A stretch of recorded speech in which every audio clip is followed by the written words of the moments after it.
के ठीक 3 बजे दिल्ली का शाहीन बाग सो रहा था। गलियों में सन्नाटा, सड़कों पर अंधेरा और लोगों को पूरा यकीन था कि उनके इलाके में पुलिस की हिम्मत नहीं कि कदम रख सके। लेकिन तभी एक दरवाज़ा खटखटाया। दरवाज़ा खुलते ही 4 खाकी वर्दी वाले जवान सामने थे। कुछ सेकंड में एक आदमी गाड़ी में था। पूरा मोहल्ला सील। और ये सिर्फ दिल्ली की कहानी नहीं थी। उसी पल भारत के 15 राज्यों में एक साथ 93 ठिकानों पर दरवाजे टूट रहे थे। जिन लोगों को उठाया जा रहा था वो दिखने में आम नागरिक थे, लेकिन उनका सपना था 2047 तक भारत को बदल देना। यह कोई गिरफ्तारी नहीं थी, यह भारत के इतिहास का सबसे बड़ा साइलेंट एंटी टेरर ऑपरेशन, जिसका नाम था ऑपरेशन ऑक्टोपस। और आज आप जानेंगे कि कैसे बिना एक गोली चलाए भारत ने अपने सबसे खतरनाक दुश्मन की रीढ़ तोड़ दी। 27 सितंबर 2022 नई दिल्ली का शाहीन बाग इलाका, सड़कों पर सन्नाटा था और गलियों में अंधेरा।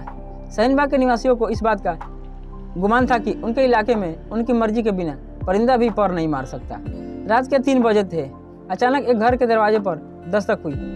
अंदर सो रहा घर का मालिक ने जैसे ही दरवाजा खोला, उसके होश उड़ गए। सामने खाकी वर्दी पहने 4 हट्टे कट्टे नौजवान खड़े थे। इससे पहले कि वो समझ पाता या शोर मचा पाता, दिल्ली पुलिस के उन पहलवानों ने उसे दबोच लिया। पलक झपकते ही उसे घर के बाहर खड़ी एक गाड़ी में डाल दिया गया।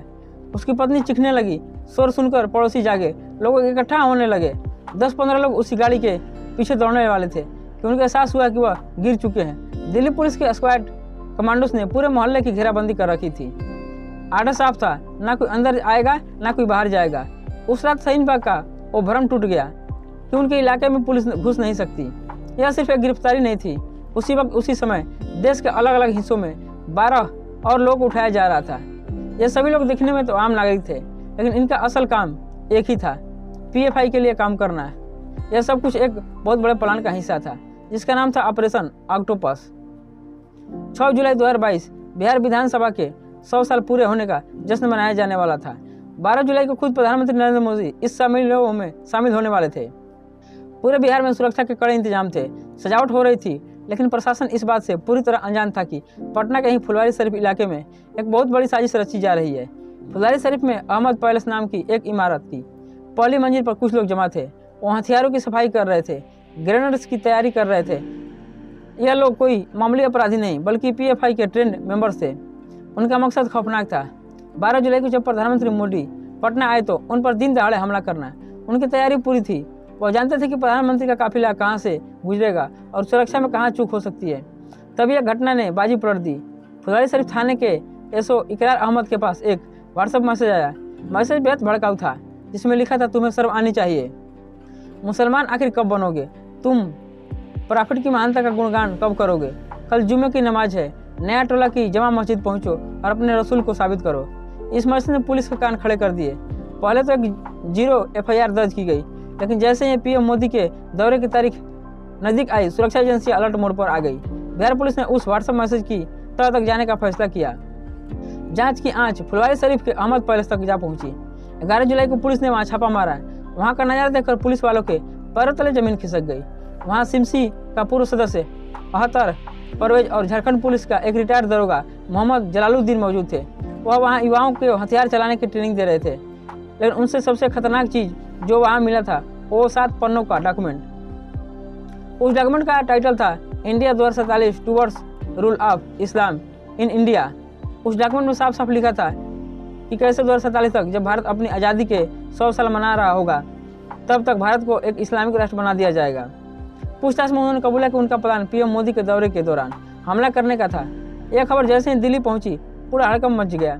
यह खबर जब राष्ट्रीय सुरक्षा सलाहकार अजीत डोभाल तक पहुंची तो वह समझ गए कि पानी सिर से ऊपर जा चुका है। 15 जुलाई 2022 को इंटेलिजेंस ब्यूरो आईबी ने एक और शख्स को गिरफ्तार किया, मरगूब अहमद। दनिश उसके फ़ोन में गजवा ए हिंद का नाम का एक व्हाट्सएप ग्रुप मिला, जिसमें पाकिस्तान और बांग्लादेश के आतंकी संगठनों के लिंक्स थे। सबूत सामने आते थे। पीएफआई अब सिर्फ एक संगठन नहीं, बल्कि एक दिमाग बन चुका था, जो सिस्टम को अंदर से खोखला कर रहा था। उसी दिन प्रधानमंत्री मोदी, गृह मंत्री अमित शाह और अजीत डोभाल ने एक गुप्त बैठक की। अजीत डोभाल ने प्रधानमंत्री के सामने रखे सबूतों को देखा और कहा, ये लोग प्रधानमंत्री की हत्या का प्लान बनाकर भी खुले घूम रहे हैं। मेरा मानना है कि ऐसा सोचना भी अब पाप है। मैं आपको वचन देता हूं कि आज से 90 दिन के अंदर अंदर इस देश की धरती से पीएफआई का अस्तित्व मिटा दिया जाएगा। यहीं से उल्टी गिनती शुरू हुई। डोभाल जानते थे कि पीएफआई कोई मामूली दुश्मन नहीं, वह सिमसी की तरफ बेवकूफ़ नहीं थे। पीएफआई ने खुद को एक सामाजिक संगठन का चोला पहन रखा था। वह स्कूल चलाते थे, गरीबों की मदद का दिखावा करते थे और ह्यूमन राइट्स की बातों करते थे। अगर उन पर बिना ठोस सबूत के हाथ डाला जाते तो देश भर में दंगे भड़क जा सकते। उन्हें विक्टिम कार्ड खेलने का मौका मिल जाता। इसलिए डोभाल ने एक बहुत ही शांत लेकिन घातक रणनीति बनाई। पीएफआई असल में बैंड ऑर्गेनाइजेशन सिमसी का ही एक नया अवतार था। 2001 में जब सरकार ने सिमी पर बैन लगाया तो उसके नेताओं ने समझ लिया कि खुलेआम आतंकवाद की बात करने से काम नहीं चलेगा। इसलिए 2006 में उन्होंने केरल के एनडीएफ, कर्नाटक के केएफडी और तमिलनाडु के एमएनएफ की मिलाकर पीएफआई का गठन किया। उन्होंने दुनिया को दिखाया कि वह दलितों और पिछड़ों की आवाज़ है, लेकिन हकीकत कुछ और थी। 2010 में केरल के प्रोफेसर टीजे जोसेफ का हाथ सिर्फ इसलिए काट दिया गया क्योंकि उन्होंने एक क्वेश्चन पेपर में कुछ लिखा था जो पीएफआई को पसंद नहीं आया। 2016 तक पीएफआई पर दंगों के 125 से ज़्यादा केस दर्ज हो चुके थे। 2017 में पता चला कि केरल से गायब होकर आईएसआई के ज्वाइन करने वाले युवा पीएफआई से जुड़ चुके थे। पीएफआई ने एक ऐसा इलीगल नेटवर्क बना लिया था जो गल्फ कंट्री से हवाला के जरिए पैसा मंगवाता था और उस पैसे का इस्तेमाल भारत में दंगे भड़काने और वकीलों की फौज खड़ी करने में करता था। वो सिस्टम के अंदर घुस चुके थे। केरल और कर्नाटक पुलिस भी उसमें मौजूद थे। इसलिए अजीत डोभाल जानते थे कि इस बार वार सीधा और सटीक होना चाहिए। अजीत डोभाल ने सबसे पहले पीएफआई के उन्हीं समुदाय के अलग अलग की चाल चली। 30 जुलाई 2022 को दिल्ली में एक इंटरफेथ कॉन्फ्रेंस का आयोजन हुआ। डोभाल खुद वहां पहुंचे। इस सम्मेलन में सूफों, संतों और बड़े मुस्लिम विद्वानों ने हिस्सा लिया। वहां एक प्रस्ताव पास किया गया कि पीएफआई जैसे कट्टरपंथी संगठन इस्लाम और देश दोनों के लिए खतरा है। डोभाल का संदेश साफ था, पीएफआई पूरे मुस्लिम समाज का रिप्रेजेंट नहीं करता। वह पीएफआई को सामाजिक रूप से अलग अलग करना चाहते थे ताकि जब एक्शन हो तो आम मुसलमानों सड़कों पर ना उतरे। दूसरी तरफ पर्दे के पीछे असली खेल शुरू हुआ। डोभाल ने आईबी और राग को काम पर लगा दिया। आदेश था कि पीएफआई के हर छोटे बड़े नेता की कुंडली तैयार करो। वो क्या खाते हैं, कहाँ जाते हैं, किनसे मिलते हैं, उनके बैंक खातों में पैसे कहाँ से आता है। अगले 2 महीनों तक भारत की एजेंसियां पीएफआई के पीछे लग गई। पीएफआई के नेताओं को भनक तक नहीं लगी कि उनके फ़ोन टैप हो रहे हैं और उनके ड्राइवरों से लेकर रसोइयों तक पर नजर रखी जा रही है। अगस्त का महीना आते आते डोभाल के पास पीएफआई के हर काले कारनामे का डोजियर तैयार था। अब हर वक्त था एक्शन लेने का, टीम बनाने का। डोभाल ने देश भर से उन ऐसे पुलिस अफसरों को चुना जो निडर थे और जिनका रिकॉर्ड बेदाग था। खासतौर पर उन राज्यों से जहाँ पीएफआई मजबूत थी, जैसे केरल, कर्नाटक, तमिलनाडु, महाराष्ट्र और उत्तर प्रदेश। इन अफसरों को दिल्ली बुलाया गया, लेकिन किसी को नहीं बताया गया कि मिशन क्या है। 4 अगस्त को गृह मंत्री अमित शाह कर्नाटक गए। वहाँ उन्होंने कर्नाटक के मुख्यमंत्री और गृह मंत्री के साथ गुप्त बैठक की। बाहर मीडिया को लगा कि यह कोई राजनीतिक दौरा है, लेकिन अंदर पीएफआई के खात्मे की स्क्रिप्ट लिखी जा रही थी। सबसे बड़ी चुनौती थी कॉन्फिडेंशियलिटी। अगर खबर लीक हो जाती तो पीएफआई के नेता अंडरग्राउंड हो जाते। इसलिए डोभाल ने एक ऐसा और चाल चली। 2 सितंबर 2022 को प्रधानमंत्री मोदी को केरल के कोच्चि में आईएनआईएस विक्रांत का उद्घाटन करने का जाना था। डोभाल भी उनके साथ गए। उद्घाटन के बाद पीएम तो दिल्ली लौट गए, लेकिन डोभाल वहीं रुक गए। वह कोच्चि के गेस्ट हाउस में रुके और वहाँ केरल पुलिस के डीजीपी और सीनियर अफसरों के साथ गुप्त बैठक की। मीडिया को लगा कि एनएसएस साहब रूटीन दौरे पर हैं, लेकिन असल में वह पीएफआई के गढ़ में घुसकर उनके खिलाफ जाल बिछा रहे थे। इसके बाद वह चुपचाप मुंबई गए और वहाँ गवर्नर हाउस में महाराष्ट्र पुलिस के साथ मीटिंग की। 21 सितंबर 2022 दिल्ली में हाई वोल्टेज मीटिंग हुई। पीएम मोदी, गृह मंत्री अमित शाह, एनएस अजीत डोभाल और आईबी चीफ तपनाका का एक और कमरे मौजूद थे। डोभाल ने बताया कि पूरी तैयारी है।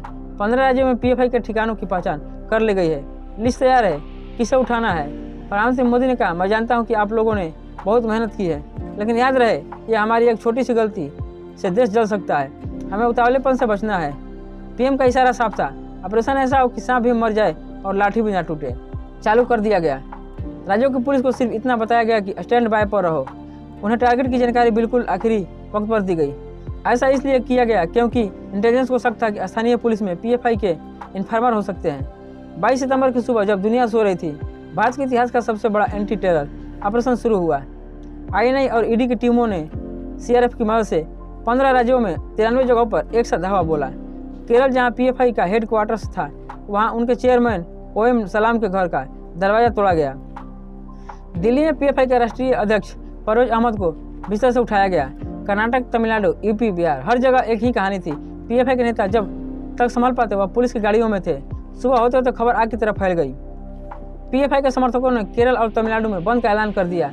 कई जगहों पर बसों में आग लगाई गई, पेट्रोल बम फेंके गए, आरएसएस के दफ्तरों को निशाना बनाया गया, लेकिन डोभाल इसके लिए भी तैयार थे। उन्होंने पहले ही रैपिड एक्शन फोर्स को सेंसिटिव इलाकों में तैयार कर दिया। पहले राउंड में तो 106 बड़े नेताओं को गिरफ्तार कर लिया गया। उनके पास से लैपटॉप और दस्तावेज मिले, वो चौंकाने वाले थे। उनमें बम बनाने के तरीके, हिट लिस्ट और विदेशी फंडिंग के सबूत थे। लेकिन डोभाल जानते थे कि काम अभी पूरा नहीं हुआ है। बड़े नेता अंदर थे, लेकिन सेकेंड लाइन ऑफ कमांड अभी भी बाहर थी। वह पहले की आग की तरह जल रहे थे। वह दंगे भड़काने की प्लानिंग कर रहे थे। पीएफआई को लगा कि शायद मुसीबत टल गई है। वह अपने बचाव की कानूनी तैयारी कर रहे थे, लेकिन डोभाल ने उन्हें संभलने का मौका नहीं दिया। ठीक 5 दिन बाद 27 सितंबर की रात को ऑपरेशन ऑक्टोपस का दूसरा चरण शुरू हुआ। इसमें निशाना और सिर्फ नेता थे जो दंगों को जमीन पर अंजाम देने के लिए थे। शाहीन बाग से लेकर निजामुद्दीन तक और मैसूर से लेकर मालेगांव तक एक बार फिर पुलिस ने दरवाजे खटखटाए। इस पर राज्य के पुलिस ने कमान संभाली। 7 राज्यों में तबड़तोड़ छापेमारी हुई और पीएफआई के बच्चे खुले नेटवर्क को तहस-नहस कर दिया गया। 170 से ज्यादा और गिरफ्तारियां हुई।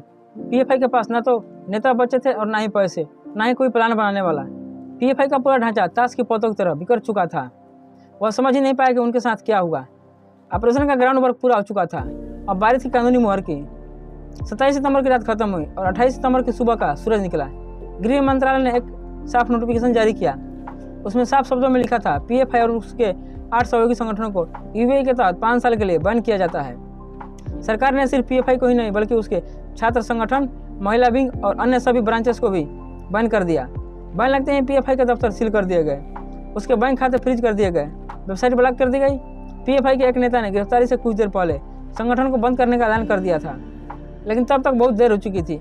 ऑपरेशन ऑक्टोपस न केवल भारत की सुरक्षा एजेंसी की जीत थी, बल्कि अजीत डोभाल की कूटनीति और प्रधानमंत्री मोदी की पॉलिटिकल विल की भी प्रमाण था।